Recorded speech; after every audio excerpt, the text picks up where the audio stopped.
Okay.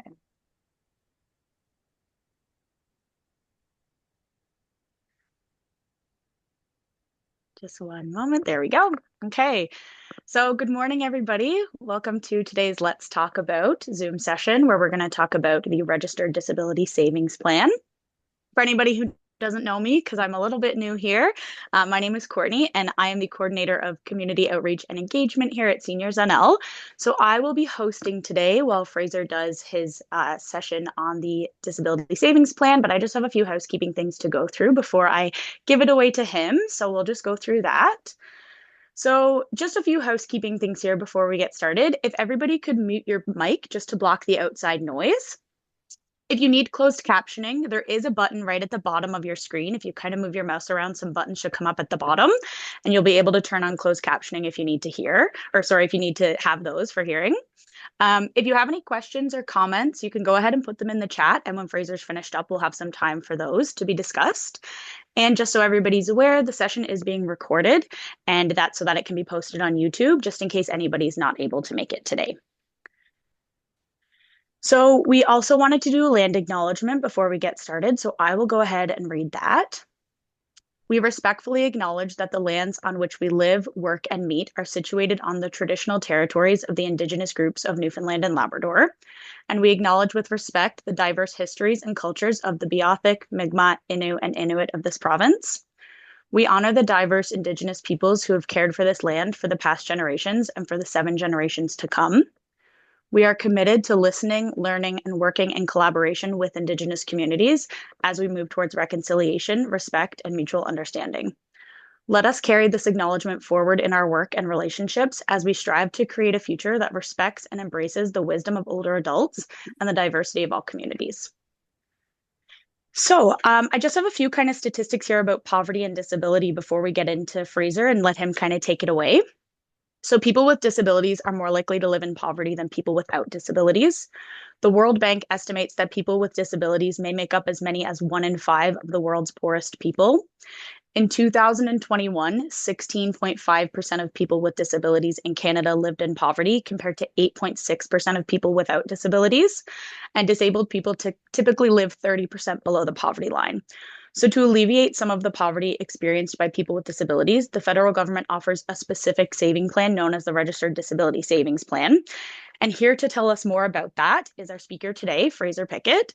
So, just a little bit about Fraser. Fraser is a manager with over 30 years of business experience. He has extensive knowledge in marketing and promotions, as well as in planning, development, and implementation of business plans. Fraser has demonstrated ability to senior level, sorry, Fraser has a demonstrated ability to train senior level sales personnel and considerable experience in promoting and presenting sales products to a wide variety of audiences. He also has an extensive background in organizational activities covering business associations and not-for-profit agencies, including the Avalon Community Accommodations Board, Avalon Employment Inc., Canadian Association for Community Living, Vera Berlin Society, Provincial Advisory Council of the Inclusion of Persons with Disabilities, Newfoundland Labrador Housing Corps, and the Avalon Region for the Equal Right to Decide in Newfoundland and Labrador Solutions Lab, and probably more that aren't there. So, Fraser, I will hand it on over to you. I will go ahead and pull your slides up. So just give me one moment here. While she's doing that now, thank you very much for that introduction. Sometimes people ask, well, what got you involved with persons with disabilities? I'll share a little story so you'll know why I've been involved for so many years. Um, I guess the story goes back, and I'll date myself. I can now go back 60 years when I met a young boy who was Down syndrome. Now, as a very, very young teenager, I got to be honest, at the time, I had no more interest in him than I did in the man in the moon.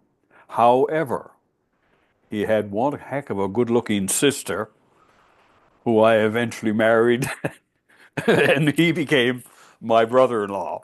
So the uh, the involvement continued right up to today, and the importance and putting in place structures and support for persons with disabilities over those last 60 years has always been very, very important to me.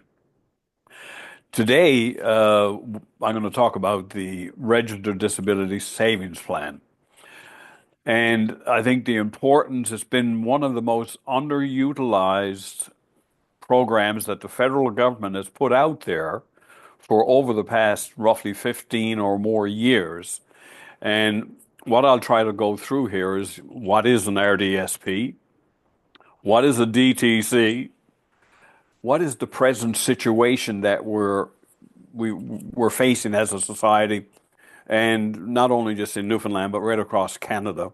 And then hopefully, because individuals take advantage of the programs that are there, their financial future, and Courtney mentioned, the poverty levels of persons with disabilities. I'll reference that and the importance of making sure that whatever programs there are, people should be taking advantage of those programs.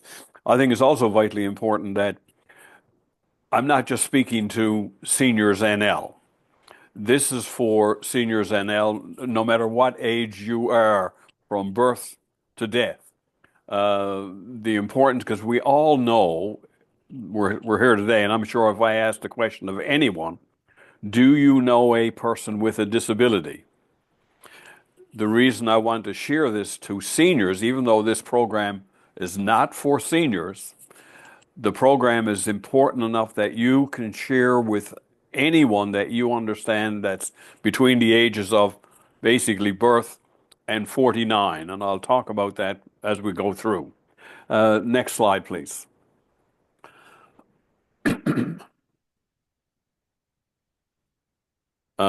The Registered Disability Savings Plan, helping Canadians with disabilities and their families to save for the future.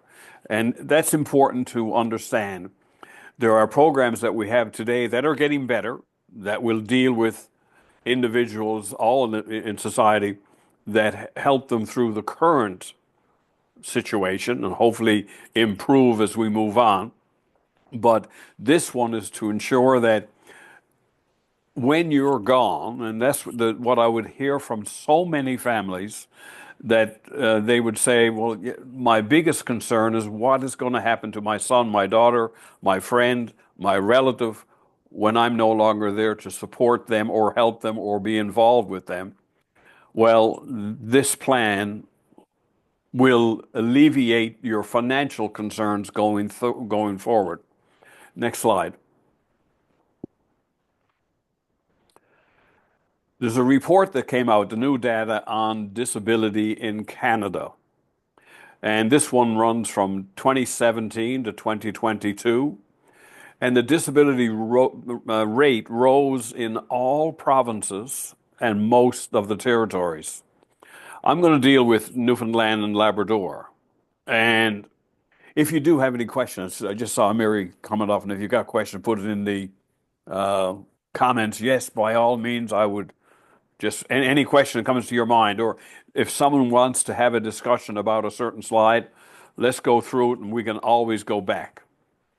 So Newfoundland and Labrador has a population of approximately 520,000. Stats Canada, on the new data that's there, which comes up to 2022, states that 30% identify as having a disability. Now, that could be any disability. I wear hearing aids, so yes, we have a disability. And those disabilities can range from minor to very severe. So we're talking about 156,000 people here in Newfoundland and Labrador that identify of having some sort of disability. And with age, as you know, those disabilities sometimes become more enhanced. It also states that 40% of the 156,000, or 62,400, should have a disability tax credit and the new Canada Disability Benefit. Now, I want to go back to the 62,000 for a moment. The importance of that particular number, I'll talk about it further going down, but it's so important too that we understand, and I'm dealing with a lot of numbers, so bear with me, and if you got questions about those numbers, I mean, if I wanted to go back and look at, well, what is the data? If I simply click on the new data on disability, where do I get my numbers? Courtney, if you can just click on that, I just want to get each time that you see something that's underlined, this is where you'd go right back. And when that comes, hopefully it comes up on everybody's screen. I'm seeing it. Yes, there we go. So this is important here. Notice just if you just go down on that screen, Courtney, I want to give you some numbers that keep going. Now, just stop there for a second. Particularly in Newfoundland and Labrador, the disability rate in the senior population has contributed to the overall disability rate. But we have to really pay attention to the importance of data and what you draw out of the data. Because the growth of the number of seniors in our province, within about 5 years, those age 55 and over will represent almost half of our population. There's also good information that's here on, well, what kind of disabilities are we talking about? And what percentages do they make up in our society? And if you look at mental health related disability, 10%, which grew 3.2%. Pain related, and we can all relate to that one, excuse me, 16.7%. Seeing caffeine is another one when you drink. So it gives you a full range of where we are and the importance of focusing in on the population as it relates to the challenges that they themselves have. Okay, you can just X that one out, Courtney. Okay. So in addition, 40% of the 62,000, now 62,000, that's the whole range from birth to death, by the way. So it could be from 0 up to 110, whatever the oldest person in our province is. But the range that I'm going to be focusing on because of this particular program will be between the ages of 1 or 0 or wherever you want to call it and 49 years old. And those are the people that are eligible for the Registered Disability Savings Plan. Should you go into the next slide?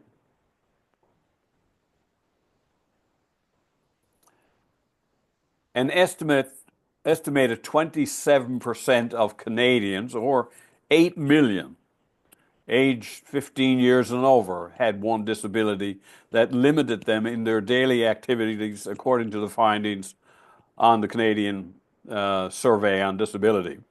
Based on the above data, again, we know that we got ourselves 62,000 people that should be eligible. And this is really, really important. Knowing that number, it tells us that we know in Newfoundland and Labrador today, only 32,000 people have a disability tax credit. So why are there roughly 30,000 people missing out on the disability tax credit side of the business, which is a vital component to supporting people when they have challenges and the costs that are related to it? So there's a challenge to government to say, how do we now go out and talk to people to learn about these very important programs? More than 4 in 1 Canadians with disabilities have a severe or very severe disability. So based on that, there should be 24,960 people eligible to open an RDSP in Newfoundland and Labrador. But only 14,615 are eligible because they're the ones that have the disability tax credit.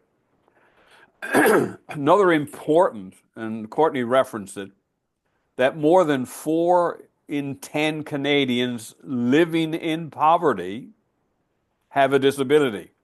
So the importance of this program being a pillar, and I'm talking one of the foundational that will hold up our poverty reduction strategy in the province.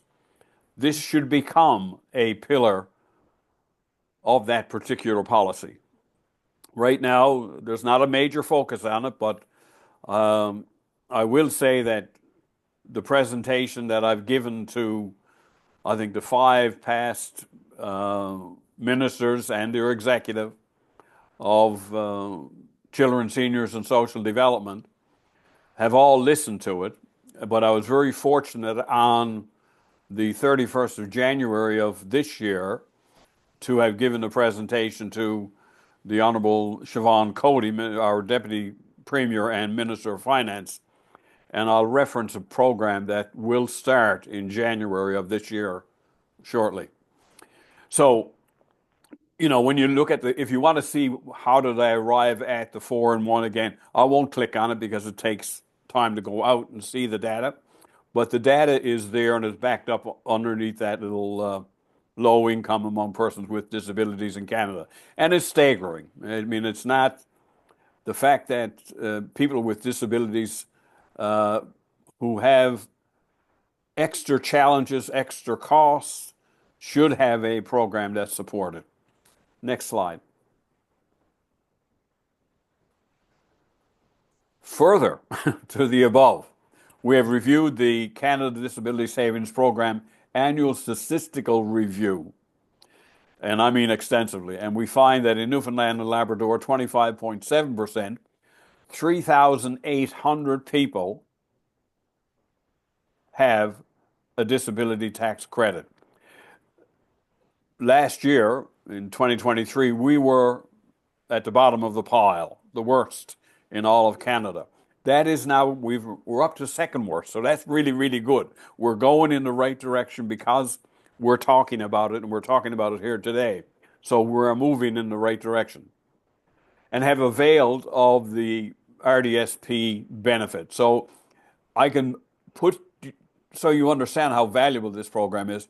If you take your 3,800 people that presently have an RDSP, the average amount of money that's in their RDSP is somewhere around $50,000 each. So if you do 50,000 times 3,800, you see what the value of all that retirement money is sitting there. Anyway, therefore, the concern that we have is that there are 10,815 that have not opened the RDSP. This can be attributed to various reasons, namely not knowing about the RDSP, fear of losing current benefits if RDSPs are purchased, and also not having the support, both human and financial, to explore those options. And that's really important here, and I'll reference that as we go down. Next slide, please. So, one of the biggest questions, I went back to the very beginning, was what is it? The Registered Disability Savings Plan is a Canada-wide registered matched savings plan specific for persons with disabilities. It is designed as a long-term savings plan to help the holder be better financially prepared for the future. What do we need now to improve this? Well, we need increased knowledge of and uptake of the RDSPs. And I'm so pleased to be speaking with you today. Because of that, knowledge is powerful, and by you sharing this with your friends, relatives, brothers, cousins, again, and you all know some people who have a disability that in a lot of cases don't know about the program. The RDSP allows you to save money for the future without paying tax on the earnings, so it builds. You don't have to report it. Depending on your family income, the federal government, now this is really important, may contribute as much as $90,000 to your account over a period of roughly 25 years. Your provincial government disability benefits will not be affected.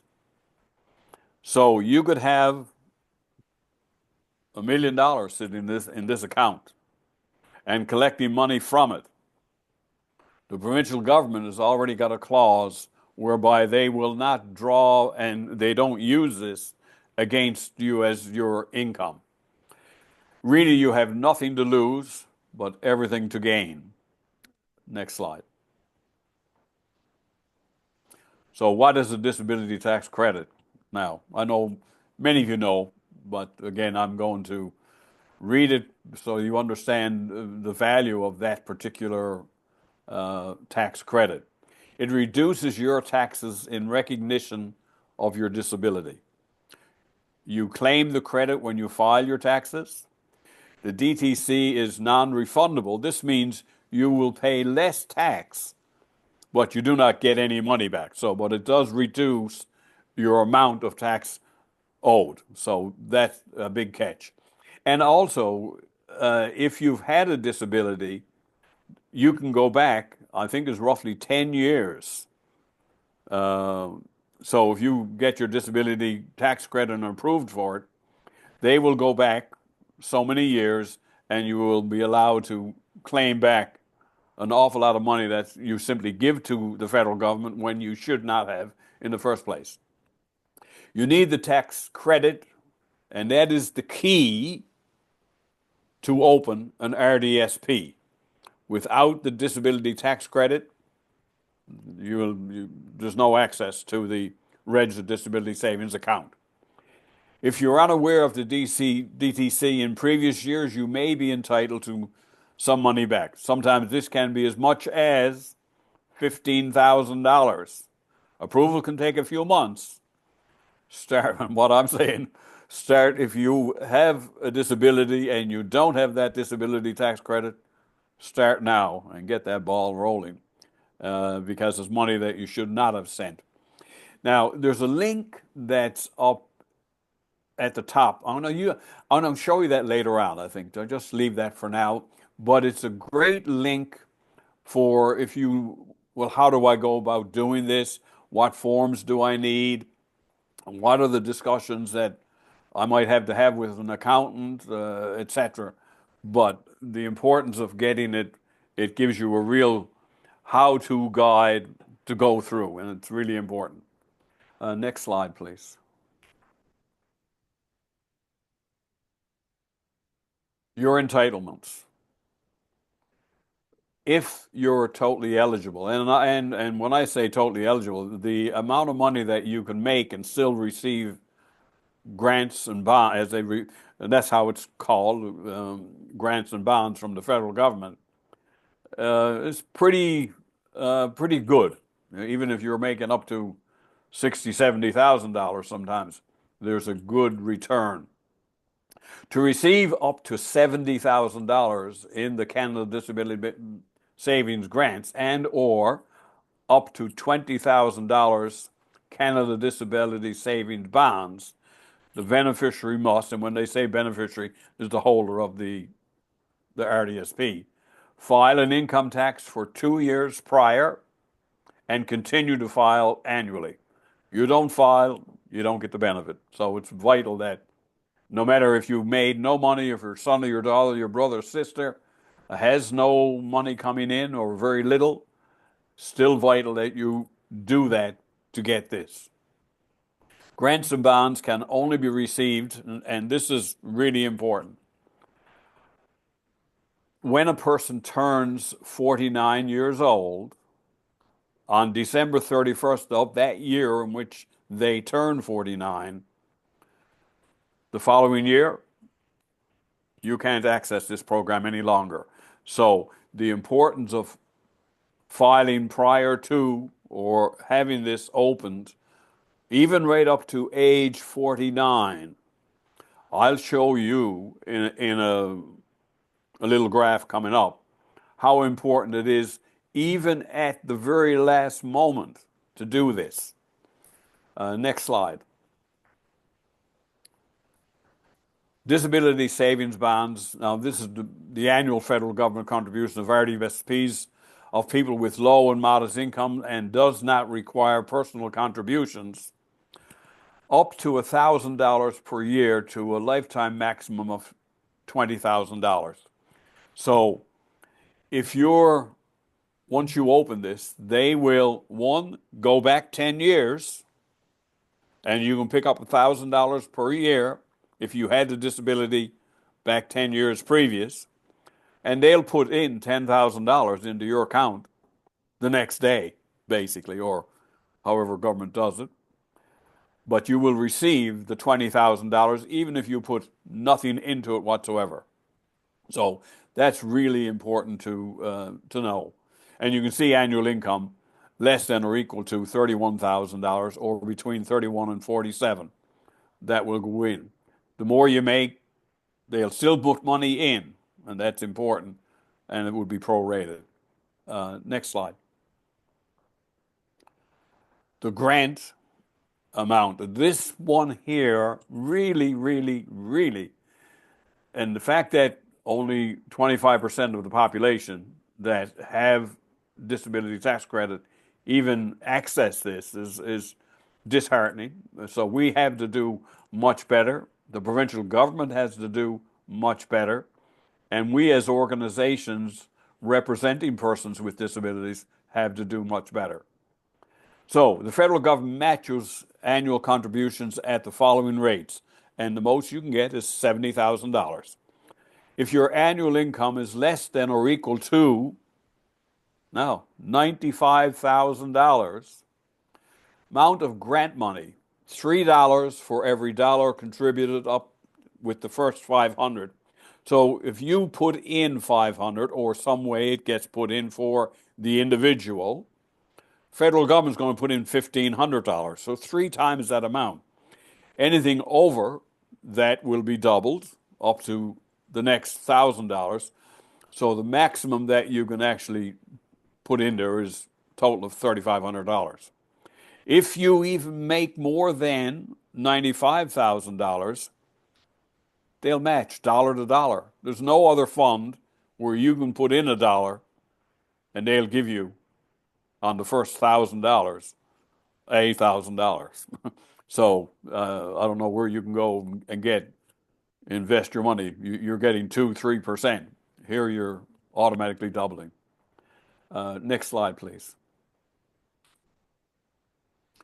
There is a provincial incentive program as administered by Inclusion Canada that provides those holders of the Registered Disability Savings Plan a one-time help, if you like, or leg up, where they will put in $150 into the RDSP account as a means of helping grow financial security for the person with disabilities. So they put in the 150. All you got to do is show that you have opened it. This is going to change a little bit because the process is a little bit flawed, and I've only discovered that recently. So I'll have an opportunity to discuss with government ways that we can make it happen to trigger federal monies to go in at the same time. British Columbia does that, and automatically the federal government puts in 3 times that amount. Where here in our province, it doesn't do that. So I'm working on it. So that's another one of these things on my bucket list. Next slide, please. Now, this is really good news that has not been spread that wide at this point, but hopefully we'll share it. This year, the provincial government launched a new Newfoundland and Labrador disability benefit that will achieve a bit of a basic income for persons with disabilities. The new initiative, enabled by a $26 million investment, further highlights the provincial government's commitment to improving the well-being of Newfoundlanders and Labradorians. And I agree with it. No matter how small you start, it's the beginning, and we should, pat everybody else on the back who's been involved with this because it did happen. So up to $400 per month to persons with disabilities. That's going to start in July of 2025. This part here, and this is vital, and there's work that has to be done on this also, on how we ensure that the money's going into the plan trigger the federal government to do the same. There will be a $1,200 deposited into Registered Disability Savings Plan, which will begin in January of 2025 for those that qualify. This initiative will see a major improvement in the financial future of eligible persons, plus a major reduction in poverty for persons with disabilities on the retirement side. So we should see a really excellent return when the person does retire. Next slide, please. Now, where does this leave us all? And I think this is one of the, I'm going to do a couple, normally if I have an audience that I can talk to, and many times I did, and I'll share this one story because I think this is important. Just go to the calculator, Courtney, please.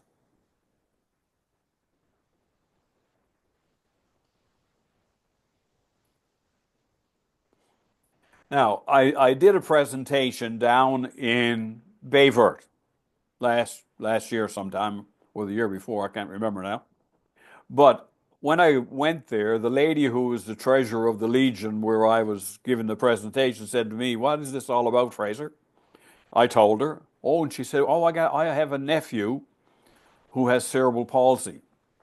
Would this be good for him?" I said, "How old is he?" "Oh, he's turning 49 in October 15th or somewhere around that time frame." Now, this is the very last moment that you could do anything. So I'm there just days before the end of the year, and then all of a sudden, she's presenting me with this. So I'm going to put in current age of the beneficiary. Courtney, put in 49. And yes, he had a disability tax credit. Click on that. And now he qualified for all his life. But I'm just going to go back 10 years because I know it'll pick up. Put in 2014. Annual net come after 18, maximum was $20,000 a year, if that. Annual contribution. Now, put in the 150.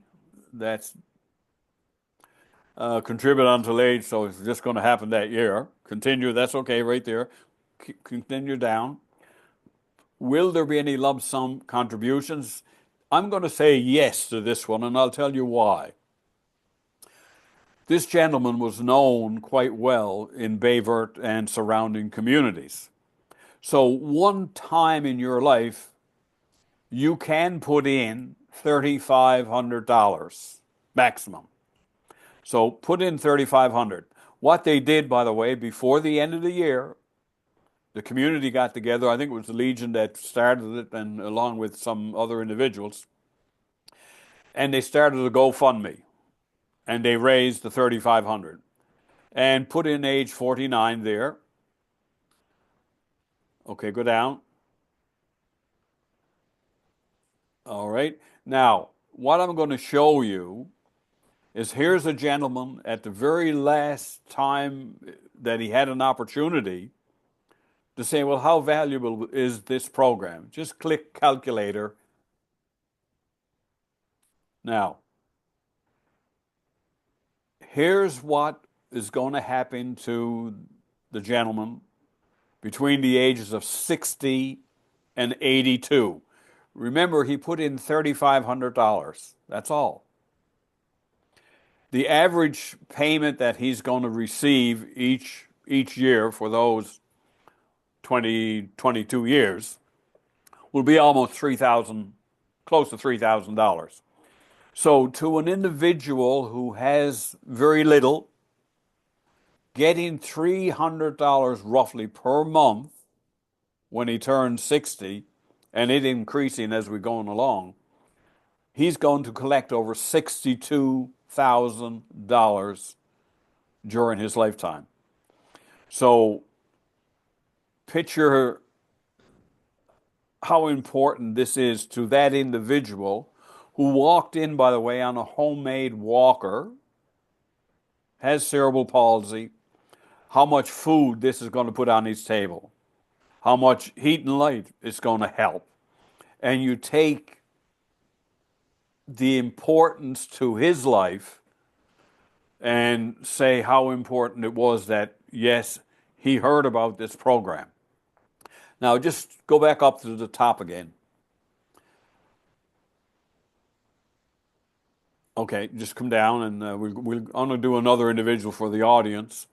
Let's put in someone who is now 20 years old. I want to put in 20.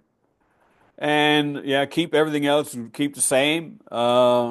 Same thing with put his net income at 30,000 and see what's going to happen. Now, some people have nothing, by the way, so you can actually put zero in there at times. I want to take out the annual contribution now, and this is really important, and this is the work that has to be done still going forward, because when this $1,200 will come in to him on behalf of the provincial government, as long as he meets all the criteria, put in $1,200 in here. Now, work has to be done, but if that will then force the federal government, and it's all a mechanism, by the way, there's discussions going on, and I'm involved with it, and I'm very pleased to be involved, to make sure that our contribution as a provincial forces the federal government to put in 3 times that amount. So, continue on down. Take out the contribution. So I'm going to say this person's not putting in 1 cent, no money at all. And the person will then start making withdrawals at age 60. Calculate, please. Now, have you seen, when you look at this and you say, how come people aren't taking advantage of it? Even those individuals who are making more money and they are not eligible for the $1,200, but if they decide to put $1,200 in themselves, that's $100 a month for their retirement. This is what's going to happen inside of that program. So over the person's lifetime, from age 60 to 82, they will collect over $800,000. And people don't know. I mean, 75% of the people who have the disability tax credit here in Newfoundland, we know that's 10,000 people roughly, have no idea about this. So a lot of work needs to be done going forward to inform and educate the population about the program itself. Okay, now, I don't know what else I can show on this, because this is, I mean, this here, I will show something. Just go back up a little bit, Courtney, if you could. Oh, no, go down where it says show. Keep going down. Oh, okay, right here. Okay, stop.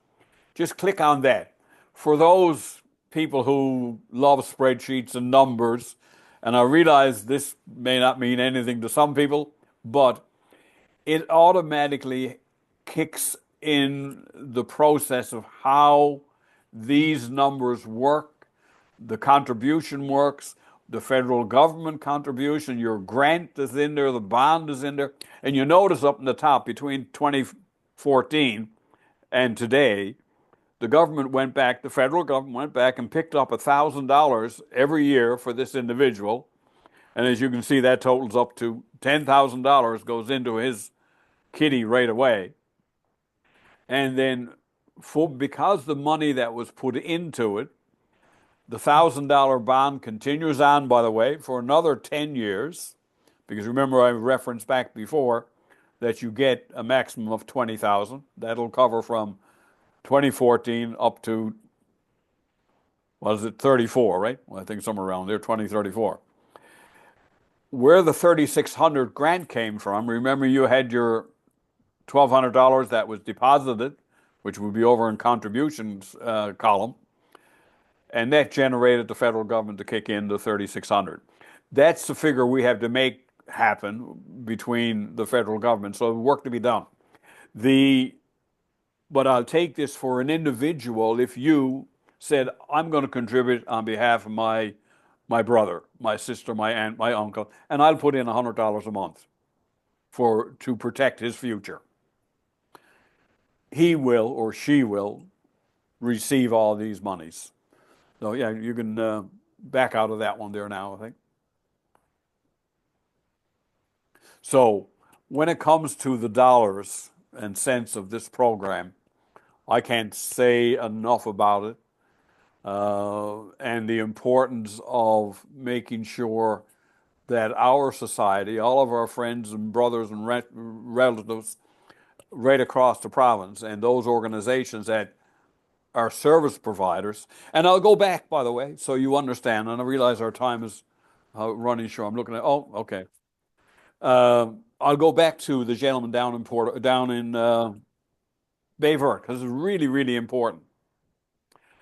The lady came up to me afterwards, the aunt of the gentleman, and said, "My God, Fraser, I'm so embarrassed." And I said, "Well, why would you be embarrassed?" She said, "I just retired after 34 years working here at the Bank of Nova Scotia and never knew about this program. So had I known about it 10 years ago, look how much money my nephew would have obtained." And she said, "We need to talk about this more." The gentleman had gone to a doctor. We know that. He had been involved with a community nurse. We knew that. He had been involved with a social worker. We knew that. He had been involved with a support worker. None of them knew about the RDSP program. So, which is really unfortunate. So again, it's so important. Next slide. This is almost close to the end now. So how does our province treat the RDSP for someone receiving disability benefits? Both money held in the RDSP, which is the asset, and the money taken out of the RDSP, which will become your income on when you turn 60, are fully exempt from determining the eligibility for disability benefits. So that's so important. So nobody needs to worry about if they open it, will they lose all kind of benefits? No, this is for your retirement. You've saved it, you've earned it, and matter of fact, when you take it out, yes, it's tax deductible, but because you have a disability and you've been using someone for support, you can claim that person as the cost of doing and supporting you. Therefore, sometimes there's no tax to be paid anyway. So again, but that's another story for another day. Go to the next. Oh, there we go. Now, let me go back. Just click on thank you for a moment, Courtney, and then I'll go back and I'll finish.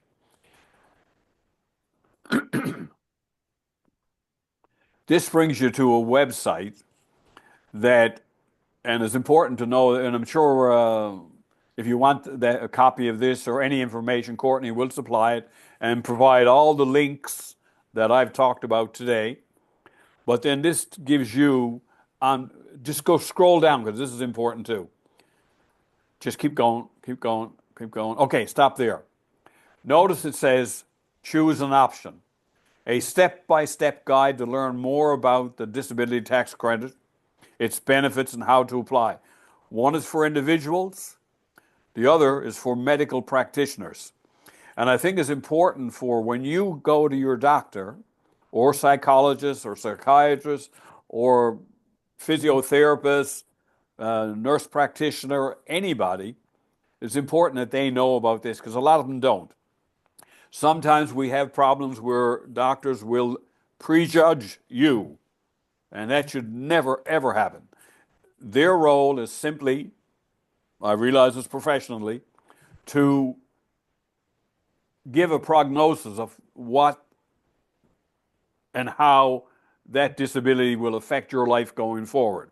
Let CRA, the Canada Revenue Agency, be the adjudicator whether you're eligible for the disability tax credit or not. Don't prejudge. And that's really, really important that when you do this. So that's a slide where you can go back to for all kinds of great information. You can X that one out there now. Okay, that's it. If you got questions, I know there's some questions down there, and I'm not sure who's going to ask the questions, or is it Mary or Courtney? I'll jump in here, Fraser. It's Mary. Chuck, you had your hand raised a little while ago. Do you have a question for Fraser? Yes, may I ask it vocally? Yes, I can hear you. Okay. Yep. Hi, everybody. My name is Chuck Mishra. Three things. Um, this program, is it mostly focused for people under 50? You're saying from 1 to 49. Is it worth my time participating in this? Number two, If you're in sorry, that go ahead. age, I'm sorry, go ahead. Yeah. So I'm over 60. So is this worth it to me to Well, participate in? it's worth it if you haven't got if you got a disability and you don't have the disability tax credit. It's really important to apply for the disability tax credit. Very well. Secondly, Uh, why isn't this more talked about, public informed about it, introduced to it, and further keep educated about it? I'm only hearing about it today. and look, that happened to me so many times in my presentations that I've gone in certain areas of the province, and social workers have come up to me and said they call me Mr. Pickett, only because I have gray hair, I guess. Fraser, you know, I never heard about it. And now I've offered this to Memorial University College of Physician or the College of Social Work, and I did send it to them, but nobody's ever come back to me. Uh, I've had some managers of certain regions with social workers come to me and ask me to give the presentation to them. And yes, they've come back and said, "Oh my God, you know what? I've had people come back. We're getting this. I got this for someone else." So yes, information, and that's the reason we're doing it here. We need to do much better. Thank you. Lastly, I'm looking at the list of participants. I'm the only male here. Is this typically happen in your presentations? That's almost all females? No, to be honest, it's not. But in a lot of cases, those things do happen. By the way, and again, it's I think and I'm not going to make things about society and the importance of the gender gap when it comes to male involvement. As a male myself, sometimes I'm embarrassed, and I don't mind saying when you get to be my age, you can say certain things. But I think it's important that this gets out to everybody. Thank you very much. Thank you, Mr. Joe. Pickett, this is Sadie Parsons. I have a question. My question is, how do we get started on this? How do we get the application, or is there an application? What should we do? What's our first step? Well, if you go to that link that I showed you on the thank you, and matter of fact, there's a really, really good one that I didn't show. It's part of the calculator. If you go to rdsp.com, everything that you'd want pretty well, you'd find there. That's the group out in British Columbia. I'm already in consultation with the executive director out there, and hopefully she's going to meet with some of our political people and engage them more, so we would have a place here in Newfoundland and Labrador that maybe is also driving this. But at this particular point, if you go to that particular site, it will tell you how do I open an RDSP, how do I get the disability tax credit, and all of the forms and data that you require would be contained at that location. Fraser, first, a quick question here. What year did government start the program? Do you know? This is going to be embarrassing, really embarrassing. this program started back in 2008. That's now 18, whatever, how many years ago. And I have said many times that someone has to take responsibility for the lack of uptake. But, I've been pushing the button for several years, and we're seeing that increasing, but it has to be done on a more formal basis. Another question, supposing someone does have the disability tax credit and have had it for 20 or 30 years. Yes. Can they still apply for the registered disability savings plan if they are over 50 years of age, over 49? I would suggest apply anyway. But my understanding of the program is that at age 49, the year that you turn 49, the next year you're no longer eligible. But that doesn't stop to, I'm a firm believer of always get a chance to kick the cat one more time. Go for it. Your rights may happen. And particularly now there's the Canada Disability Benefit that's going to be coming also. It's not where we wanted it as a society or a community representing or involved with persons with disabilities. But I'll put it this way, better than nothing. So you can still apply for the Canada Disability Benefit if you got the disability tax credit. Okay. Another question is if, you have to have the disability tax credit in order to be considered for eligibility for the plan. Yes. So is there any way that a parent, supposing a parent has a child with a disability, yes, is there any way, and of course the child's not working, so they won't have the disability tax credit because they don't file income tax anyway. Yeah. But is there a way that parents can access the registered disability savings plan on behalf of the child? Absolutely. Yes. Because they will get a disability tax credit for the child, which they would claim on their taxes. Okay. So that automatically will open the door for the RDSP, and you can open up the RDSP at 1 year old. But now the amount of money that the federal government will put in will be then based upon the family's income. Okay. But let me go to when that child becomes 18 years of age. And if that child or that then adult opens up an RDSP, everything is based on that person's income going forward. So full access to the full amount. Yeah. So it is important for parents and grandparents, to have this information. It's important for everybody to have the information. Yes, very much so. I think that's it for questions, unless someone else out there. Chuck, you've got your hand up again? No. Yes, I do. I keep hearing this number 49. I'm wondering, why is this presentation encouraged by Seniors NL, which is, I'm guessing, people above 60, 65, but it's of main interest to the age group under 50. That's a great question, Chuck. Very, very much so. The reason I'm on the board, by the way, with Seniors NL also.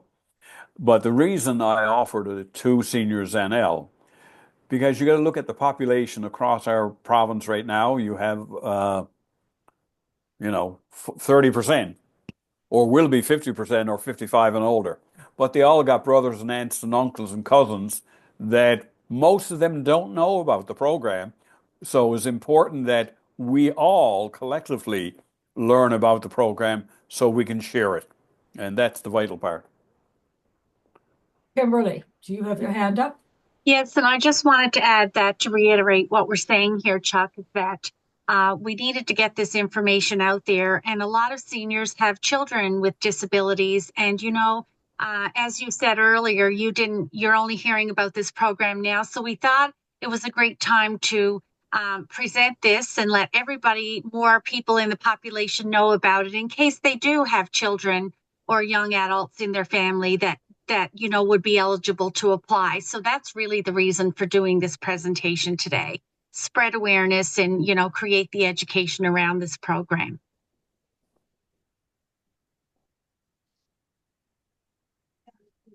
Maybe we'll go back to Courtney now and we can finish up, Courtney. Thank you. Yeah. Thank you very much. Oh, Perfect. Yeah, really great, Fraser. I'm going to pull up just a couple final slides here, just a couple more housekeeping things before we finish up. Just bear with me here. Okay, so if anybody needs a certificate today, so if you attended the session as part of your professional development, you can just send me an email at outreach@seniorsnl.ca. And as Fraser mentioned, some of those links could be really important, so I can also send those links out in an email after this presentation as well. So if anybody needs that certificate of completion, please just let me know.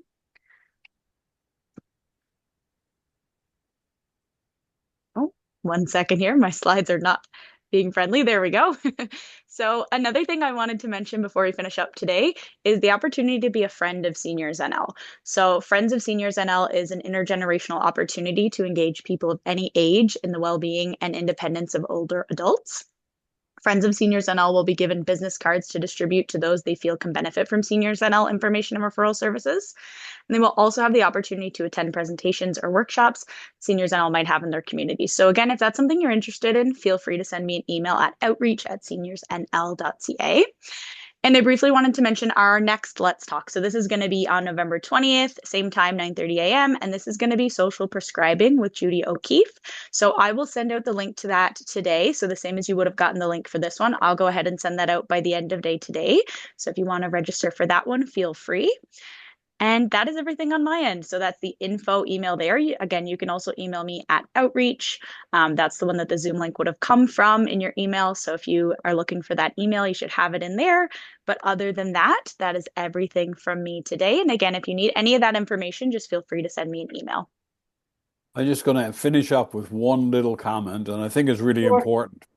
Remember, we go back to the number of people who have disability tax credits and don't have RDSP. There are, out of those 8,000, it's all done by age bracket, as you know. On December 31st of this year, there will be 350 individuals who will turn, based on Stats Canada and based on our data, will turn 49.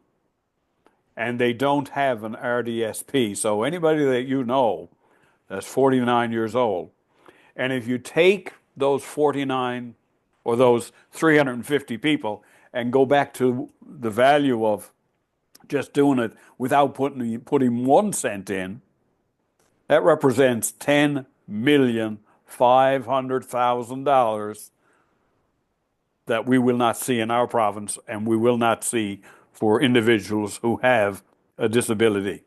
So vitally important that we share the information. And if you know someone that's 49 that has a disability with a tax credit, please let them know. Thank you. Thank you, Fraser. Okay. thank you, everybody.